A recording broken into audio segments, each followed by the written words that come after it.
Hi everyone, my name is Heather McAloon. On September 5th, 2017, Holiday House published a book called I See a Cat by Paul Meisel. Now, this book is about 32 pages. It's for ages around 4 to 8. The genre includes animals, children books, fiction, and picture books. Now, it is a Theodore Seuss Gazelle Award nominee in 2018, so I thought that was kind of cool. Now, this book is a majority picture book. It has a lot of illustrations where it even starts off when you open the cover, you see the cat and it's looking at the dog while the dog's barking and wagging his tail on the tree like he's after something. Now, you go into the book to figure out what the dog's after. So it starts out, even on the other pages, you can still see the illustrations of the dog. And the illustrations are so good, you don't really need the words to comprehend what's going on in the story, but it does give you a couple of words on per page just to show. Like this one's I see a cat, and you can see the dog making eye contact with the cat, and you can see the cat looking back. They do see each other.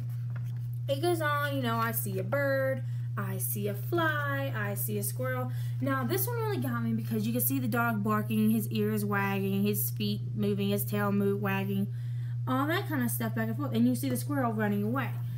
That's how good the illustrations are. You see exactly what the dog is doing.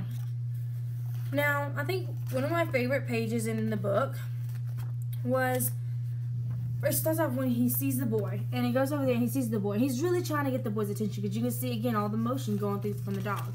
But this is one of my favorite pages because you see the dog looking at the boy while they're running, and you see the squirrel looking at them, and then making eye contact with them.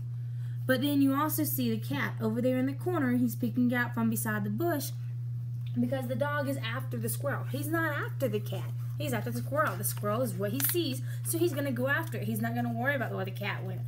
And on the next page, I see a squirrel. And so he chases the squirrel to the tree. And this is I think this is probably my favorite one, where he ends up, like we see in the very beginning, he's barking up the tree, trying to get the squirrel up the tree.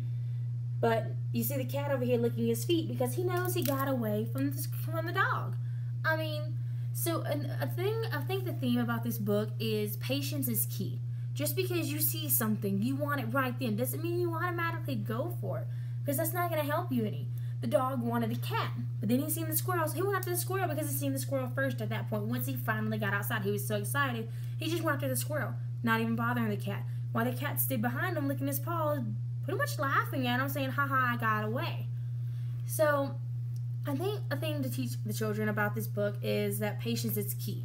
It also helps them, with this being the picture book, it also helps them develop their cognitive and imagination skills because it has them pretty much tell you about the book and about the story.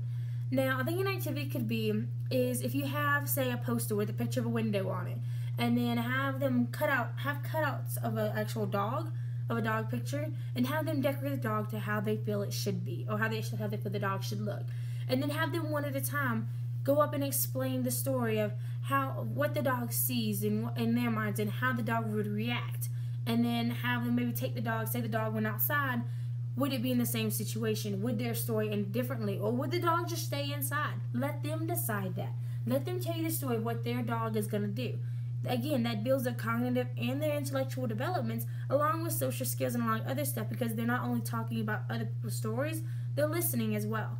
So I think that would be a good activity for them to do, and I think this is a great book for them to listen to and look at because it develops all those developmental attributes. Thank you.